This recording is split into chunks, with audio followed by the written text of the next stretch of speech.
Well, hello, and welcome to the Pen to Publish podcast from the two Alexas. If you're penning and publishing, or even just planning to pen and publish, you're in the right place. I'm Alexa Whitten, author, typesetter, and independent publisher, and I'm Alexa Tewksbury, author, editor, and proofreader. You can never have too many Alexas. We love getting feedback, so do please review and subscribe. And we also have a group full of like-minded writers, which you can join over on Facebook and get your writing results happening. It's called the Writers Refinery, and the link will be in the show notes that accompany these podcasts. So let's get started. Well, hello, listeners. Today we're going to do something a little bit different. We're going to have a chat about organisations and groups that you can belong to help you with your writing journey. Now, I'm going to make a bit of a confession here because I don't belong to any official groups at all, apart from some of the social media groups that we're going to be talking about at the end of the episode. Alexa, I think you are a member of one of the groups you're going to be speaking about, I think. I am, yes, on the editing side, not on the writing side, but having looked at some of the things that are available, I'm beginning to think I should be. Yeah, I'm wondering whether or not I should belong certainly to the one that I'm going to be talking about right at the very end. And at £39 for lifetime membership, I think is silly not to. And £39? £39 for the lifetime. Word. I could deny myself a Mars bar for that. And I believe they don't take that payment until your first royalty check comes in, I think. But you'll need to go check on the website. But I'm pretty sure that's what they say. Ooh. So anyway, Alexa, I'm going to hand over straight to you because you are, as I said, a member of one of these, whereas I'm not a member of anything. But I thought it would be very useful, even though we're not members necessarily. I think we'd be doing a disservice if we didn't share these valuable or could be very valuable associations that you could belong to. So there's a caveat here, and that is go do your research, investigate it fully. Everything that we talk about today will be in the show notes so that you have full access to those. And also, we'd love to know which ones you are a member of, or even if you're a member of something that we haven't mentioned. If you come over and join us in the Writers Refinery Facebook group, you can then come and share your experience, which would be very valuable. So, Alexa, over to you. Well, I thought I'd include an editorial professional body because I know that there are editors that listen to this podcast as well as writers, but this is also something that's really useful for writers to know about because it's an invaluable resource to you when it comes to looking for editors and proofreaders. So that organisation that I'm a member of is the CIEP, the Chartered Institute of Editing and Proofreading. And for editors and proofreaders, I can't recommend it enough. It does so much for us. It provides training courses so you can keep your editorial skills honed. As an editorial professional, it provides you with a network of other professionals you can interact with in the online forum. So you can ask questions on a particular editing problem, something you're not sure how to tackle maybe. You can answer questions to yourself and so demonstrate your expertise.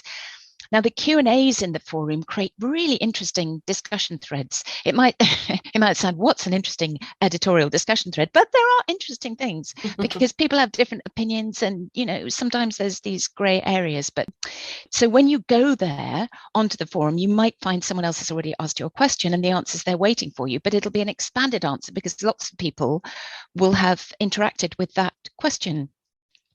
And participating is also a way to become known within the editing community so that other editors might recommend you if they're unable to take on a job. Now, I've received several referrals from other editors when they've been approached to edit a children's book, and that's not their speciality because they know it's mine. For instance, one of our authors that we've mentioned many times, and we interviewed her in series 1, is Kylie Dixon with her series of books about Inkcap the Little Mushroom. And that came to me to edit because Kylie had approached another editor from the Chartered Institute directory, but his speciality wasn't children's. So he passed her on to me, and I'm so glad he did. Thank you. Yes, I know. Gosh, if you hadn't have met Kylie, and so then subsequently I met Kylie through Inkcap. I mean, it's quite interesting how things happen because people come into your lives for various reasons. And I have to say, Kylie is transformed both of our business strategy, I suppose, really, hasn't she? Yes, she has, because she's a whiz on social media.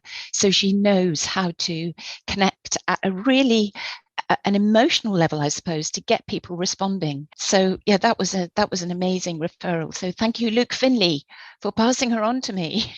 Absolutely. But we're going to be talking a bit about networking, because that's another thing that these groups do for you, is they give you the opportunity to network.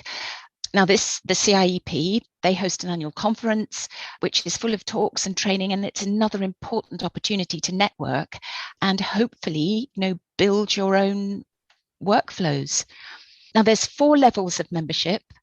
There's entry, intermediate, professional, and advanced professional. And in order to move up through those levels, you have to demonstrate competence as an editor and a proofreader, through detailing your experience and the number of hours that you've worked on projects. Now, applying for upgrades is quite a big thing, because you've got to get all that data together, all the jobs you've done, all the hours you've worked.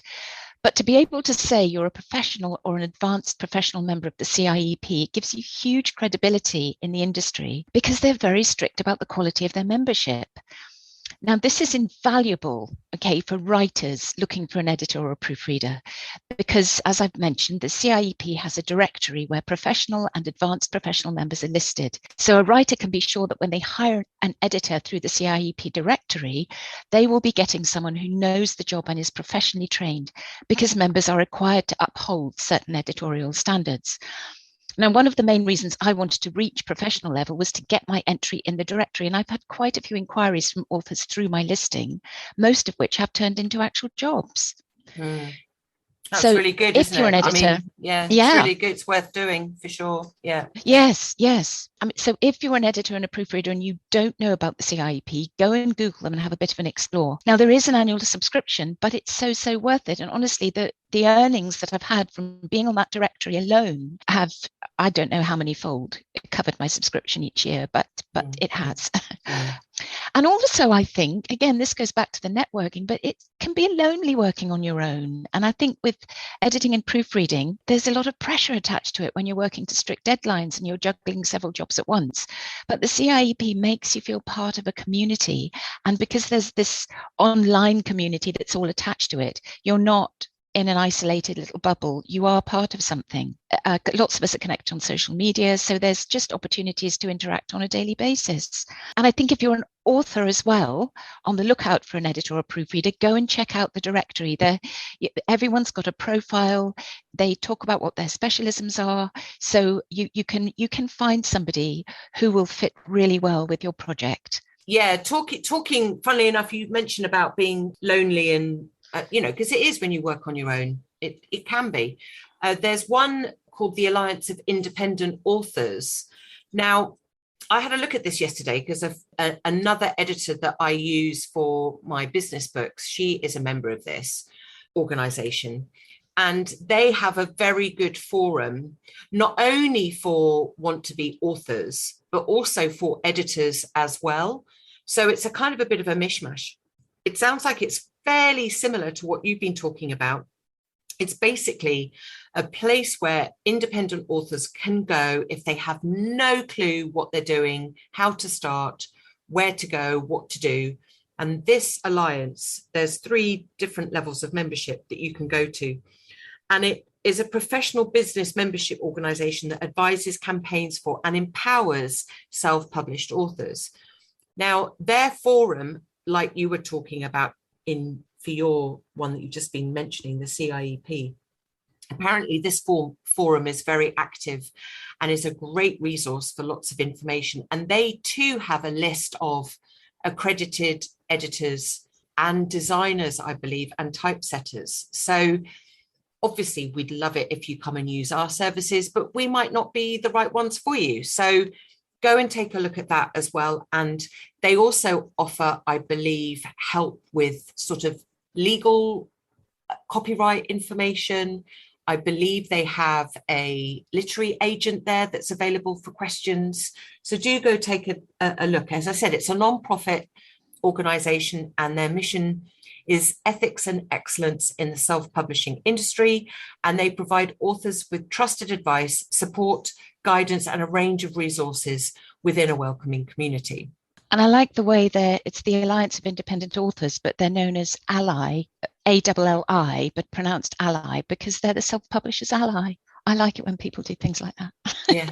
It's clever. It is. Now, there are 3 levels of author membership. You can get associate member, author member, and authorpreneur. Obviously, they come with a different price bracket. So I think the associate, which is the first level, starts at £69 per year. Now, obviously, these, subscriptions can add up. So do make sure you're not just joining it for the sake of joining it or joining them. Go do your research and make sure that you're joining the ones that are going to benefit you the most. I've had a look at this, and it is a useful resource if you're going to completely self-publish your book and not get any other professionals involved.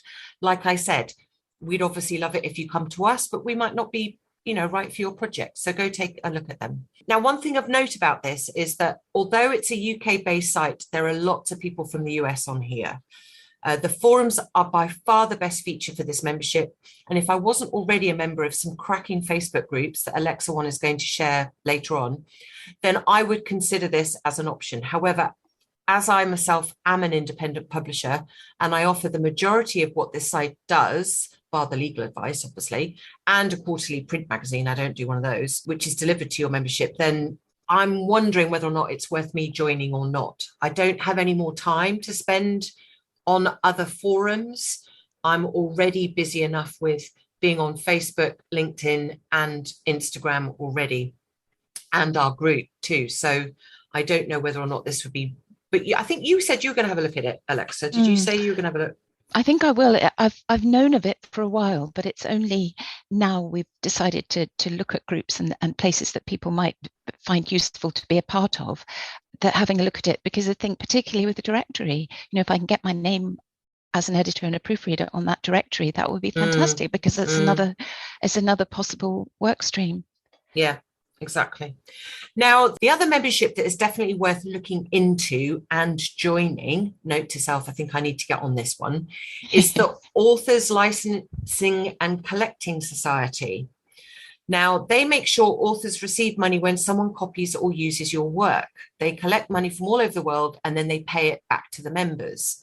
So far, they've paid a total of 600 million.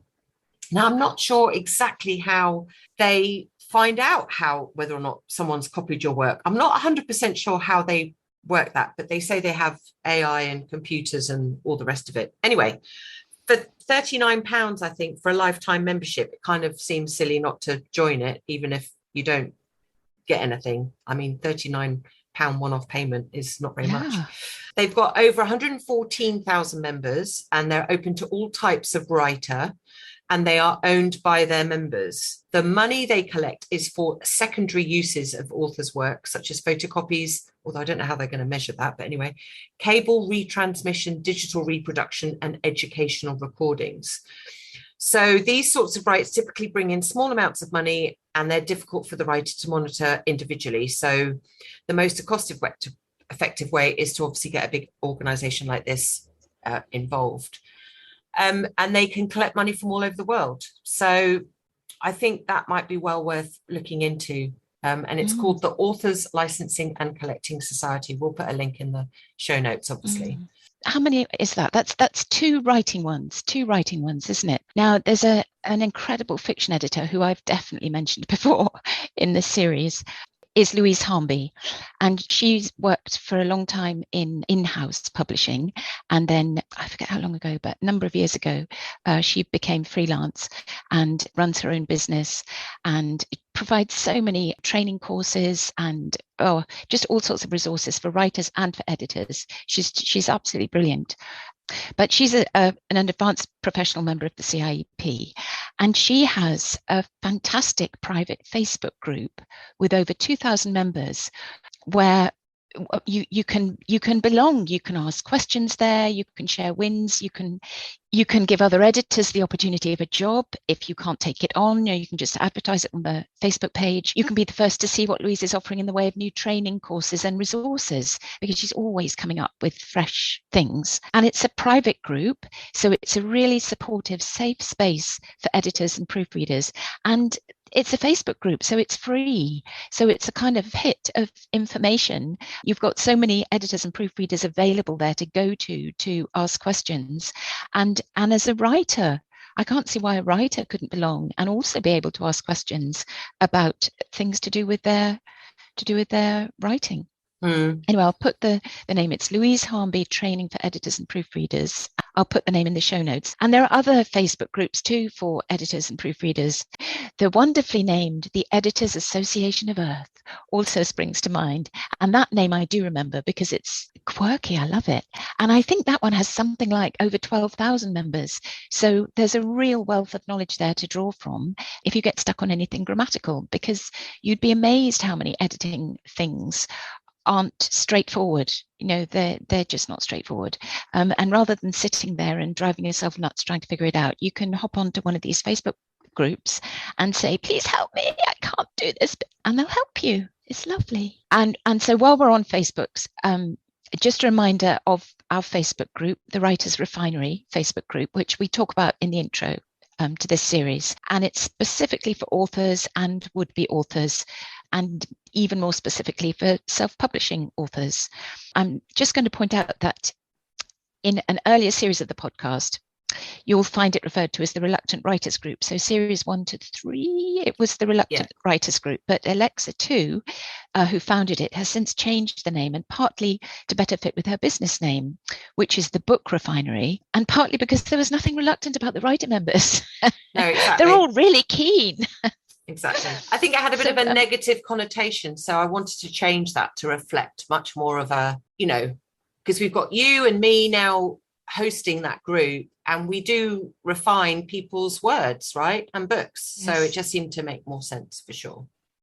And the group does all the things that it used to do as well. So you can ask questions, you can ask for feedback, you can take part in challenges. There's occasional training, there'll be writing tips, and there's support. And also you get to make friends again. So you get to network again with other people who are writing and who want to see you succeed in your writing too. So yes, so that's the Writers Refinery, which was the Reluctant Writers Group. The link's been on the show notes, I think, all the way through. It's now there as the Writers Refinery, but it's the same group. Exactly. Talking of groups, it might as well be worth me mentioning. So for those that are listening that are into typography, because there could be some other people in here who are listening who are book formatters, there might be. Yeah. I'm a member of a really good group on Facebook called Typesetting and Book Typography, and it's really good. And if I ever have any issue with InDesign or I don't know what I'm doing, I always jump on there and they can help me out. I'm very active on LinkedIn now. While we're talking of groups, you might as well just quickly sneak in here with social media platforms to belong to. I find LinkedIn really useful. I know, Alexa, you're on Twitter a lot. I don't know what platform is best for writers because it just depends where your target audience is hanging out. Facebook groups are really good for writers, I know, as is Instagram can be, as can Twitter. And you've said LinkedIn is really good for business. So because a lot of the focus of your business has been on producing business books, that's been a brilliant place for you to really showcase what you do. Yeah, exactly. So it just really depends where your ideal client is. So, and obviously we've got Kylie's group, the Northern Lass Lounge, which is we've got a lot of business from that group for sure in terms of children's books. So it really just, I think when you're on your writing journey, you just have to do your research. And we've said this right at the beginning when we first started the series back, series 1. Do your research, find out where your ideal client is, and then make sure you're where they are. Because ultimately, if you're going to be selling your book direct, then you kind of need to know what social media your clients are hanging out on, be it children's book, be it fiction, be it business books. So I think it's important that you are where you need to be. If you're a writer on Twitter, there's a hashtag writing community, which seems to connect you. So if say you were going to be new to Twitter, you could just tweet, I'd really like to connect with some of you from hashtag writing community. And hopefully you'll start getting follows and getting some interest from other people within that Yeah. community on Twitter. Yeah, exactly. So that's everything so far. I think next week we're going to be talking about the different books you can also get that helps you with your writing journey. I think that's what we're talking about next week. Yes. Is that what we're Yes, talking about it next is. week? Yes. I think so. Yes, I've got a really good couple certainly to talk about. One of them featuring Louise Harvey again, because she's brilliant. So do tune in for that.